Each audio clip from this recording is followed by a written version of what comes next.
एक बार भगवान विष्णु भूलोक में गमन के लिए जाने लगे, तब माता लक्ष्मी ने भी हठ किया कि वो भी उनके साथ भूलोक भ्रमण पर आना चाहती हैं। भगवान विष्णु के बहुत समझाने पर भी माता लक्ष्मी नहीं मानी और साथ जाने की जिद करने लगी। तब भगवान विष्णु ने कहा कि मैं आपको एक शर्त पर साथ ले जा सकता हूँ। माता लक्ष्मी मन ही मन खुश हुई कि चलो सशस्त्र ही से भगवान के साथ जाने का अवसर तो मिला।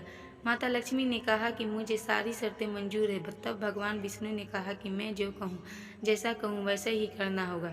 और फिर दोनों धरती पर आकर विचरण करने लगे। एक जगह आकर भगवान विष्णु ने कहा कि मैं दक्षिण की दिशा की ओर जा रहा हूँ, आपको यहीं रुक कर मेरा इंतजार करना होगा। ऐसा बोलकर भगवान विष्णु दक्षिण दिशा की ओर चले गए। अब माता लक्ष्मी को जिज्ञासा हुई कि दक्षिण दिशा की ओर ऐसा क्या है जो भगवान मुझे अपने साथ लेकर नहीं गए।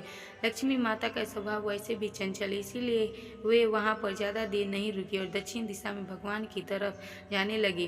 कुछ दूर जाने पर माता को सरसों का खेत दिखाई दिया। सरसों का खेत फूलों से भरा हुआ था, जिसने माता लक्ष्मी का मन मोह लिया।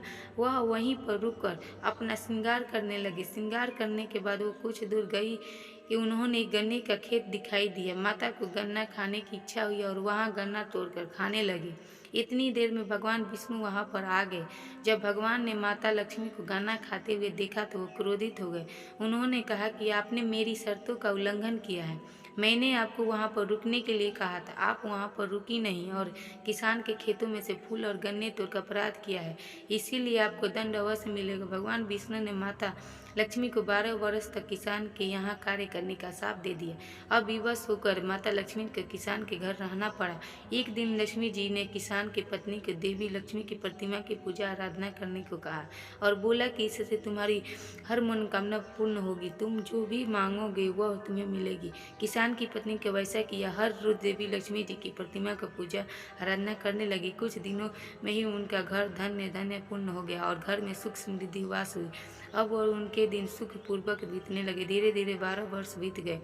जब भगवान विष्णु माता लक्ष्मी को लेने के लिए आए तो किसान की पत्नी लक्ष्मी जी के पैरों पर गिर गई और उन्होंने वापस न जाने का आग्रह कर लगी। इस पर लक्ष्मी जी ने कहा कि यदि कार्तिक माह के कृष्ण पक्ष तेरस के दिन विधि पूर्वक पूजा करे तो वह उसके घर कभी नहीं जाएंगे। वह एक कलश या किसी पात्र की स्थापना करे और उसमें कुछ धन रखे। किसान ने माता लक्ष्मी के बताए अनुसार पूजा कर कलश की स्थापना की और किसान के घर सुख समृद्धि रहने लगी और घर धन्य पूर्ण हो गया। हे लक्ष्मी माता, जैसे आपने किसान पर कृपया की वैसे सब पर करना। महालक्ष्मी व्रत कथा सुनने वालों को, कहने वालों को और हुंकार भरने वालों पर करना। हेलो दोस्तों, अगर आपको मेरी वीडियो पसंद आई होगी तो वीडियो को लाइक कीजिए और चैनल को सब्सक्राइब। ऐसे ही अच्छी अच्छी कहानियाँ लाती रहूँगी।